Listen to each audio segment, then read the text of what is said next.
Estamos ya de vuelta acá en a las 8:45. El presidente de la República dio un mensaje hace 2 horas aproximadamente a la nación. Habló acerca de las vacunas, anunció nuevos segmentos de la población para vacunarse. Y pues bueno, vamos a hablar de todo este tema, cómo avanza Guatemala con el tema de la vacunación, las donaciones que vinieron hoy, lo que se está por recibir en los próximos días. Para eso vamos a hablar a esta hora de la noche con la doctora Zulma Calderón, defensora de la salud de la Procuraduría de los Derechos Humanos, y con el doctor Arkel Benítez, analista político y abogado. Bienvenidos a ambos. Muchas gracias. Buenas Buenas noches. noches. Buenas noches a ambos, qué gusto. Doctora Calderón, pues para iniciar con sus impresiones de la opinión del mensaje del presidente el día de hoy, sobre todo pues enfatizando en el anuncio de abrir la vacunación hacia otras personas, que parece, digamos, un poco fuera de las fases que se tenían contempladas dentro del plan de vacunación. ¿Cómo evalúa el mensaje del presidente el día de hoy? Pues creo que lamentablemente con lo que ocurrió el día de hoy se hace mucho más énfasis y se comprueba lo que veníamos diciendo desde hace ya varias semanas, que efectivamente el plan de vacunación queda prácticamente sin efecto.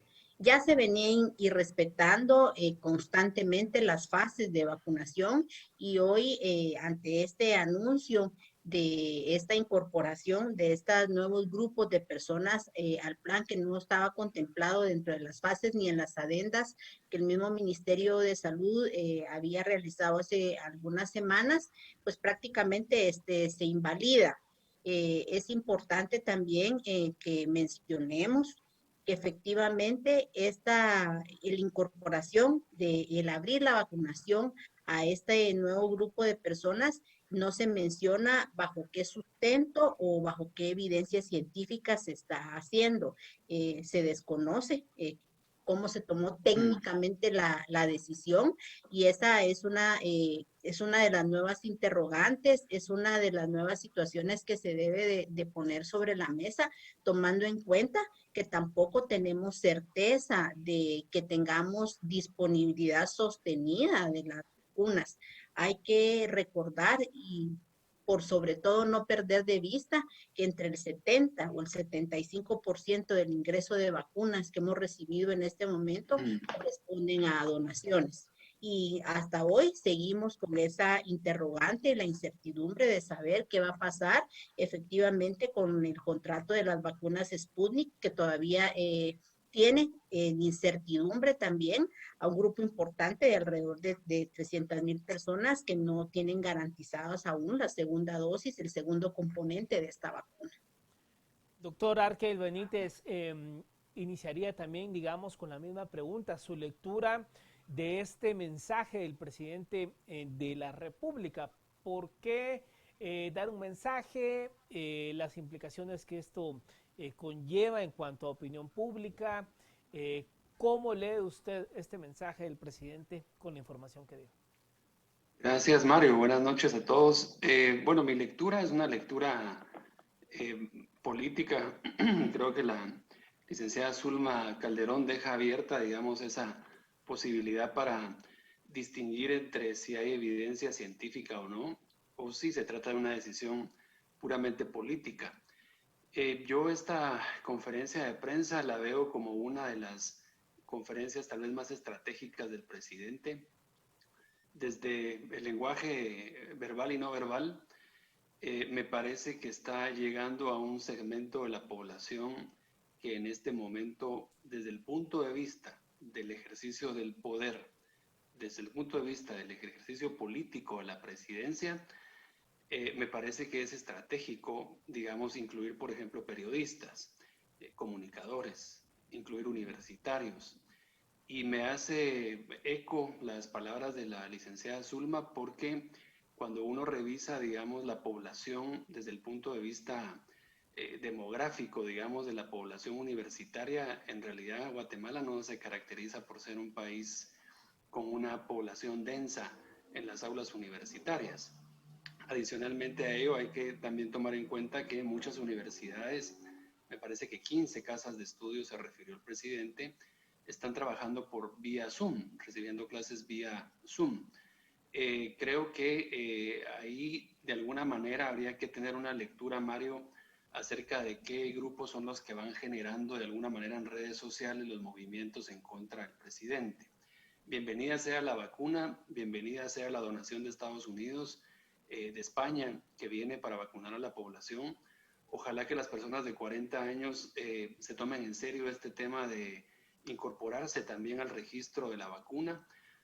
Si no, veamos los líos que tienen en Francia. El presidente Macron está diciendo a la gente que ahora se quedan ustedes en su casa, los que no se han querido vacunar. Entonces, en fin, la lectura tiene diversas aristas, pero yo la veo desde un punto de vista muy estratégico del presidente salir a dar una conferencia de prensa en cadena nacional, porque evidentemente hay grupos también detrás que han venido planteando, por ejemplo, Fuerza Ciudadana, hablar del revocatorio, del referéndum revocatorio presidencial, ¿verdad? En el marco de todo esto que está ocurriendo. Creo yo que es un soplo de aire fresco, un balón de oxígeno para el presidente en este momento, las donaciones que han venido. Y de alguna manera, como lo decía la licenciada Zulma, por supuesto se altera el cronograma que pudiera existir o el plan de vacunación, porque realmente vamos por coyuntura, por contingencia. No hemos sido capaces como Estado de Guatemala de poder comprar las vacunas. Hemos fallado en eso. Yo sí eché en falta un poco que el presidente tal vez se hubiera podido referir a cuál va a ser el desenlace, digamos, del tema de las vacunas con Rusia. Pero de momento lo que se tiene es la llegada de estas vacunas y el inicio de la vacunación de alguna manera un tanto más masiva, porque estamos hablando entre la suma de las vacunas ofrecidas y las que ya vinieron, creo que estamos llegando a los 4 millones más o menos. Así que esa es un poco mi lectura, Mario, de lo que está ocurriendo en la conferencia de prensa del día de hoy en la cadena nacional del presidente. Doctora Calderón, digamos, ya mencionaban los dos un poco acerca de esta preocupación de haber abierto el tema de la vacunación. Digamos, desde la PDH ustedes seguramente han visto y analizado sobre todo lo que ha estado sucediendo de la gente buscando dónde puede conseguir ponerse una segunda dosis, por ejemplo, de AstraZeneca, porque no hay, digamos, es entonces esta decisión del presidente el día de hoy una tragedia anunciada, digamos, vamos a estar mendigando vacunas en los próximos 20 días y ahorita se coloca una de Moderna, una de AstraZeneca, porque no va a haber segunda dosis por este tipo de decisiones tan repentinas. Yo coincido en que efectivamente esta es una decisión política, sustento técnico no tiene. Hoy, por ejemplo, en la Universidad de San Carlos, que estuvimos visitando estos centros de vacunación, hay una afluencia increíble, impresionante de personas vacunándose, haciendo 3 y 4 horas de cola para poder tener acceso a la vacuna. En una fila los pacientes propios del ICS, las personas mayores, en otra fila los docentes, en otra fila el personal del OJ. Entonces ya teníamos ya un problema serio y con esta apertura e inclusión de un grupo nuevo de personas a este plan de vacunación, el reto es mayor por varias situaciones, porque tampoco se habló de una apertura de más centros de vacunación masivos, tampoco se dice nada de contratación de personal o de coordinaciones importantes que puedan de verdad reforzar estos centros de vacunación. Se habló de algunas situaciones dentro de las universidades, pero efectivamente no se dijo qué capacidad de vacunación tendrán estos centros. Por otro lado, hay que recordar que efectivamente este decreto 1/2021 de la ley de adquisición de vacunas hace mención y uno de sus fundamentos es el acceso universal a la vacuna.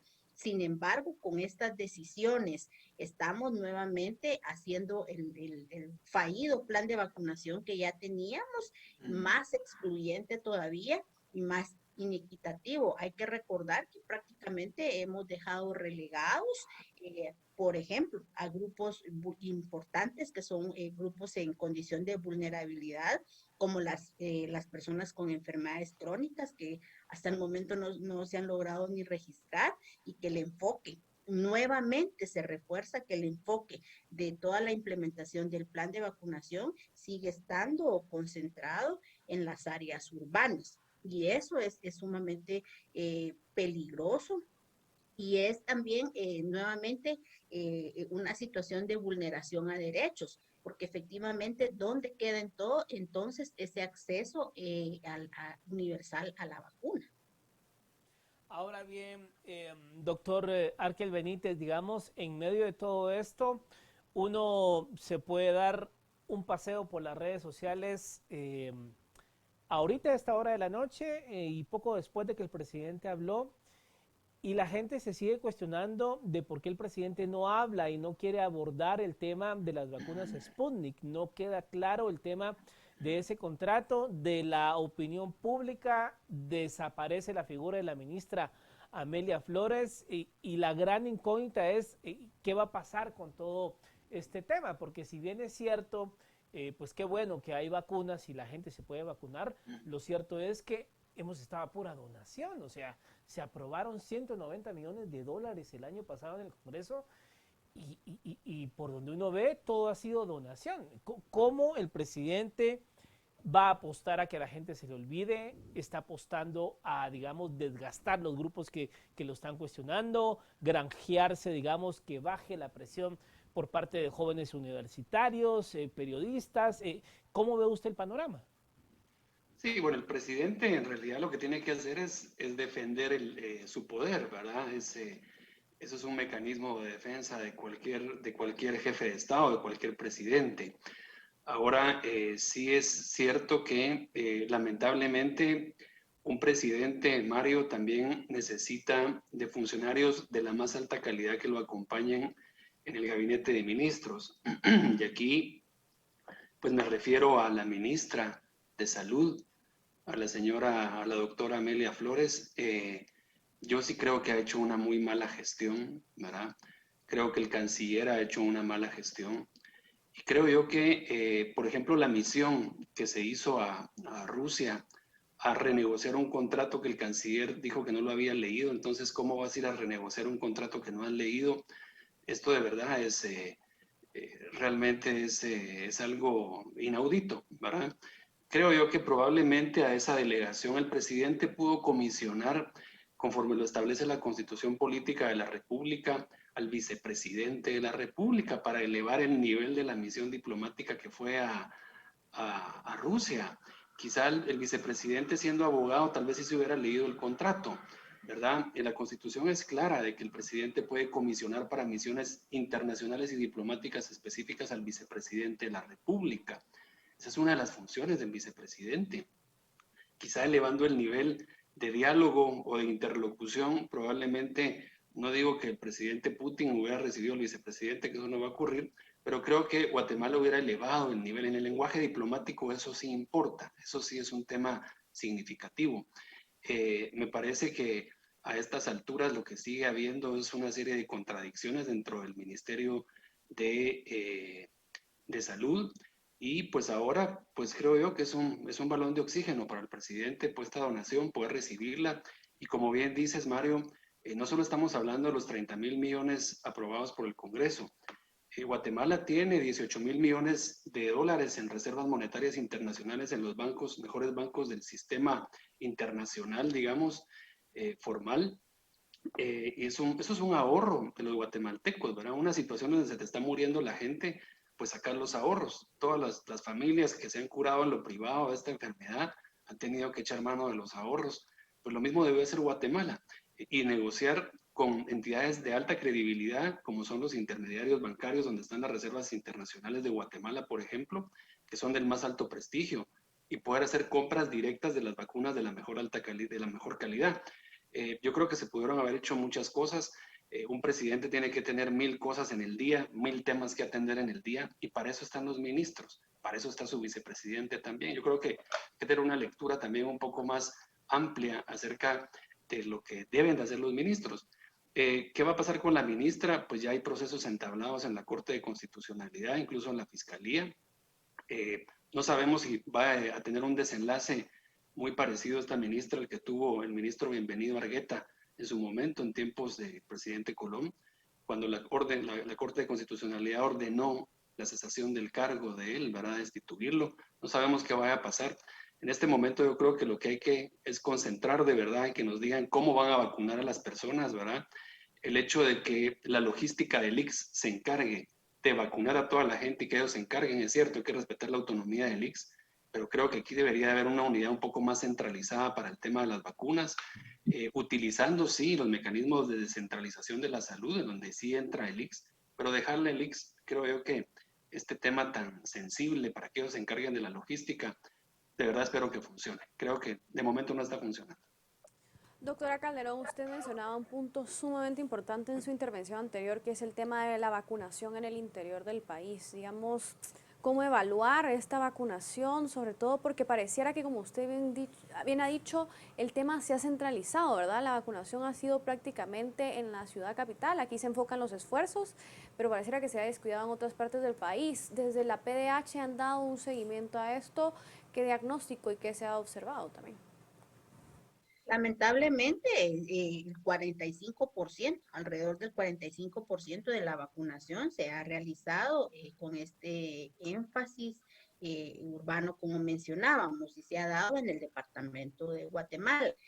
Nuevamente, hay que recordar que ese acceso universal a la vacuna incluye a todos los guatemaltecos. El mismo derecho a tener acceso a la vacuna tiene una persona que vive en Huehuetenango que alguien que vive en zona 5. Y parte de esta situación, de estas grandes debilidades, es esa falta de análisis técnico y de esa integralidad que debe de tener este análisis para poder implementar líneas de acción y líneas estratégicas para poder responder.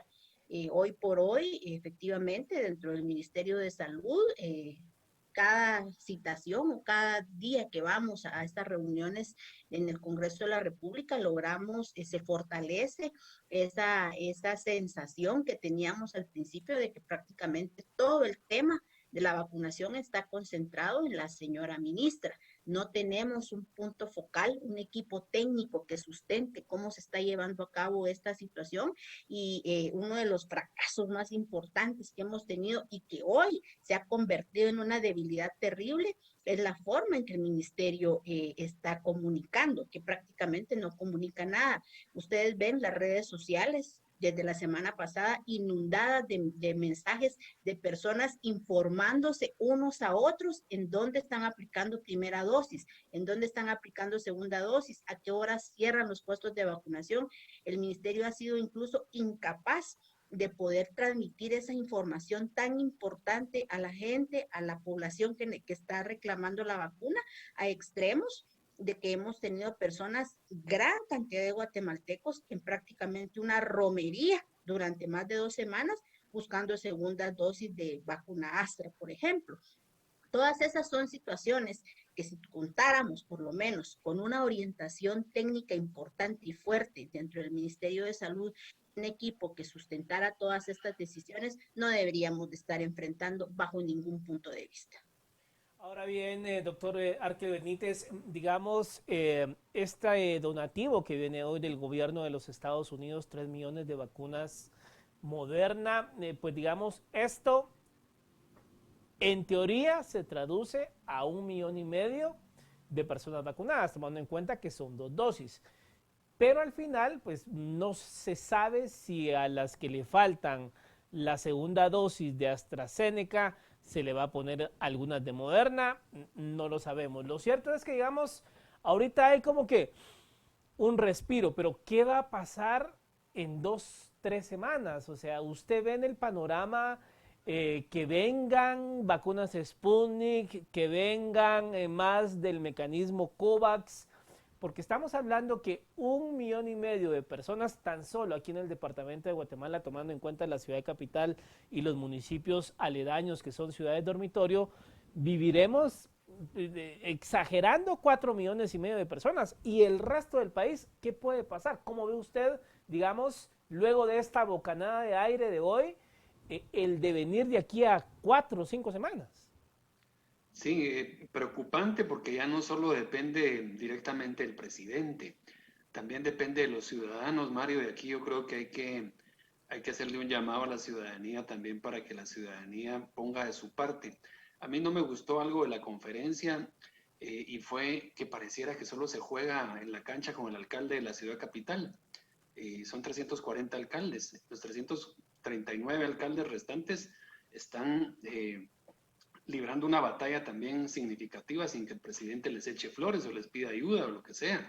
Yo creo que ahí también debería el presidente incluir al resto de alcaldes que se sientan incluidos en este tema.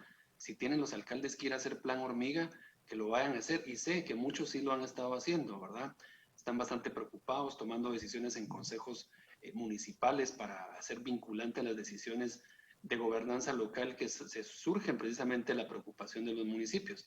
Creo yo que ahí tal vez se quedó corto el presidente y sí se necesita que los alcaldes hagan esa labor también de poder promocionar de mejor manera las medidas de bioseguridad en este momento, porque como bien dices, estamos en un punto bastante álgido y complejo de contagios. Y a ello hay que sumarle lo que dicen los médicos del ingreso de nuevas variantes, ¿verdad? Todos sabemos que estos virus también van mutando. Los niños al principio de la pandemia pensábamos que no era imposible que se contagiaran y los niños se están contagiando. Hay muchos niños con COVID y eso pues obviamente repercute en el entorno familiar.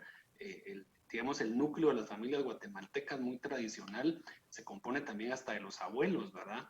Entonces este tema es bastante complejo. Yo siento que ahí también el presidente debe seguir enfatizando con la ayuda de los alcaldes y lograr, intentar también que la gente conozca más del virus. Yo he escuchado muchos comentarios de gente, hay un analfabetismo general en la población acerca del virus, porque a uno les da de forma leve, a otros les da de forma moderada, y eso va muy relacionado con la carga viral y demás. Yo obviamente no soy médico, pero he entendido en los últimos días de cómo es el comportamiento del virus, y me parece necesario que no solo hablemos ahorita de la vacuna. Por supuesto, habrá que ver qué va a hacer el presidente con el tema de cuando se acaben estas vacunas, porque este es un soplo de aire fresco nada más, pero también yo creo que sí debe de poner de su parte la población guatemalteca en seguir cumpliendo las medidas.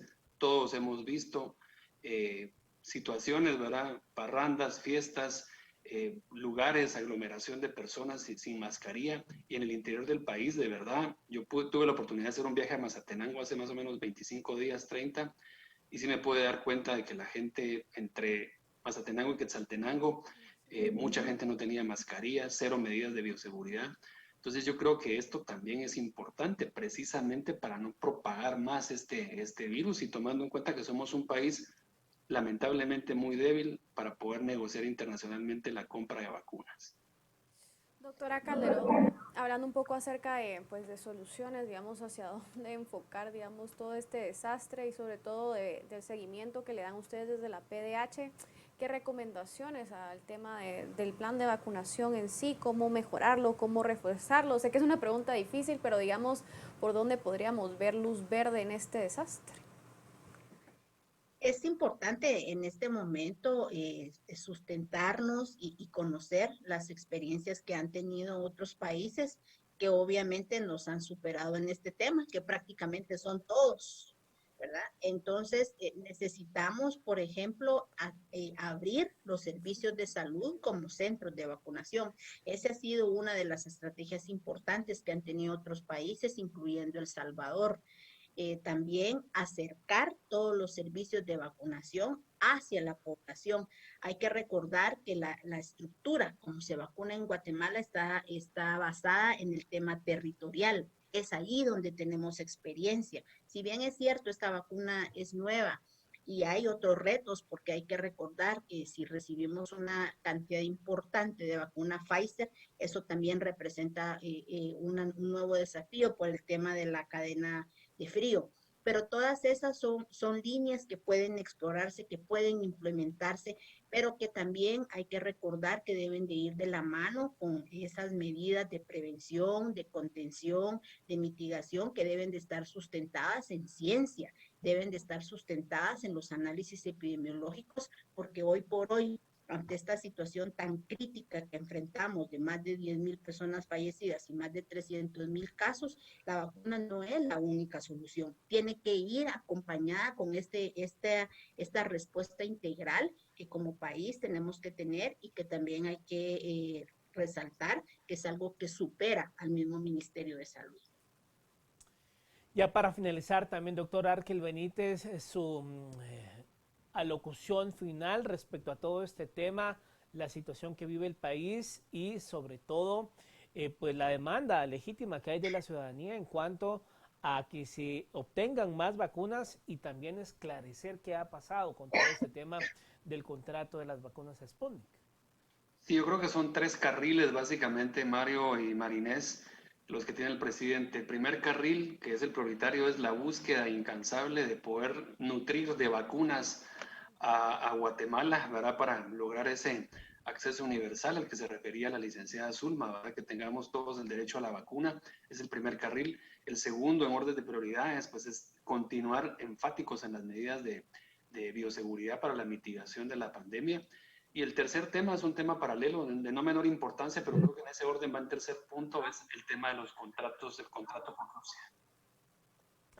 Bueno, pues muchas gracias a ambos por haber estado con nosotros esta noche abordando el tema de la coyuntura nacional de la vacunación y los contagios de COVID-19. Gracias, muy buenas noches. Gracias, Buenas buenas noches. noches. Feliz noche, hasta pronto. Bueno, Marinés, yo rescato algo que decía el doctor Arkel Benítez. Si bien es cierto, aquí, digamos, hay una responsabilidad gubernamental en todo este desastre que tenemos al día de hoy, también hay que decirlo, hay una corresponsabilidad ciudadana y hay que decirlo con todas sus letras y nombres. La gente es necia.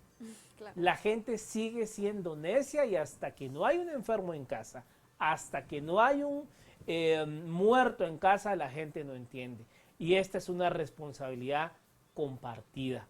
Si bien es cierto, las autoridades le han quedado debiendo al país y a la población con el pésimo manejo de la pandemia, también hay que decirlo, la gente ha abonado a que esto se magnifique. Así es, Mario, creo que ha sido un tema en ambas vías. Sin duda alguna, el país tomó medidas de bastante restricción durante mucho tiempo. Se entiende que el ciudadano obviamente esté cansado de estas medidas, pero es en ambas vías, como tú dices. Si nosotros no ponemos de nuestra parte, pues también las vacunas no vienen y también tenemos algo que hacer en este tema para intentar frenar un poco la pandemia, como también ya lo decía la doctora Calderón. Así que esperemos que en lo que aguantamos un poco más de lo que nos han quedado debiendo, pues podamos hacer también nosotros nuestra parte, ¿no? Claro, a seguirse cuidando sobre todo y a cuidar a los más pequeños también, porque ya hay 128 menores de edad que han muerto en lo que va de esta pandemia. Gracias por su sintonía, nos vemos la próxima semana. Adiós, Marinés, feliz noche.